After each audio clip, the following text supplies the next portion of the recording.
So the mandate we were given by Ubisoft was to redefine action-adventure games for the next generation of console.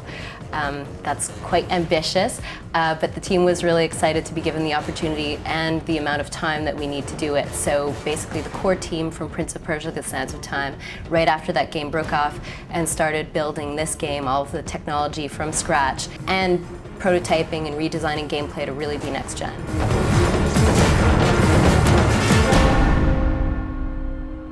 You play an assassin, as the title implies. The assassins are a clan of people who came to be around the Third Crusade, actually at the Third Crusade. The term assassin comes from this clan, and our storyline is all based on historical facts. So everyone that you assassinate actually did die in the year 1191, which is the year in which the story takes place. And your goal as an assassin is to take out all the key guys who are architecting the Third Crusade. So bad guys on all sides of the fence. We've recreated the Holy Land as it was historically then. There are three main cities that you play in.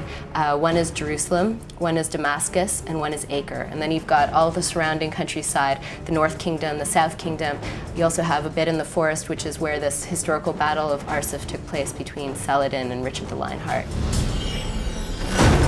So the term assassin comes from Hashashin, which some people believe means users of hash and other people believe it's followers of Hassan. Basically, there is this guy who architected the assassin clan, and you are playing for the lead of the assassins. So he basically gives you your missions. It's an action game, so everything is really fast-paced action. The action is based on assassination, which is a three-part action. Basically, your approach, which involves some eavesdropping, and then the big moment of assassination, and then really fast-paced escape through the crowd. Our two main gameplays, which are really meant to be next-gen and action-packed, on which we've put a lot of emphasis, is crowd gameplay, and then free running. Free running is, I don't know if you've heard of it, it's also called le parcours, but it's basically a trend that's been big in Europe for the last little while. It's like skateboarding without a skateboard.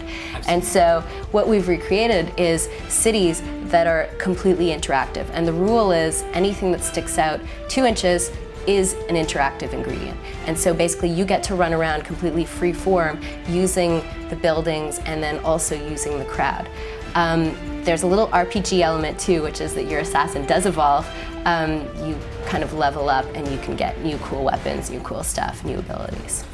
Your main weapon is your hidden blade, which is when you go through the assassination, the assassin initiation, they basically cut off your finger and install this hidden dagger.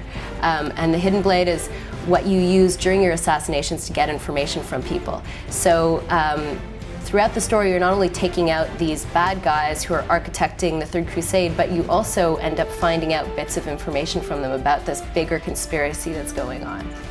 So you've got your hidden blade, you've got swords, you've got throwing daggers, throwing knives, so basically knives that can give you some ranged weapon, and then there's a whole bunch of other different things that you get as you level up. The main inspiration is the actual clan of assassins. So historically, the assassins were the first assassins. So, you know, all of the mercenaries that came after and stuff like that, the concept of political murder or assassination actually came from these people. So it's based on really how they did their training and the type of stuff that they used. We worked with a historian, and we have found a bunch of plans of the cities as they were at those times. We've done a lot of research on the real characters that existed then, the head of the Templars who was in town, you know, and all of these figures come to play in the game. Yeah, it's a politically charged subject, and we've tried to deal in a very sensitive way about any potential controversy, because it's important to us to not be taking any sides and not do anything that's offensive, and so we're sticking to historical fact. Besides that, though, there's a whole undertone that was going on that we think is relevant to what's going on today, and that in some ways, if you're the type of gamer who's not just running around trying to kill a bunch of guys, or, you know, which is also fun, there is something that you can read into it, because it's very important to Patrice Désilets, the creative director, my whole team, and even Ubisoft, to provide a bit more mature storytelling in games and really bring the entertainment value up to the next level. And for that, I think you have to tell real stories. Assassin's Creed is coming out on PS3 in 2007.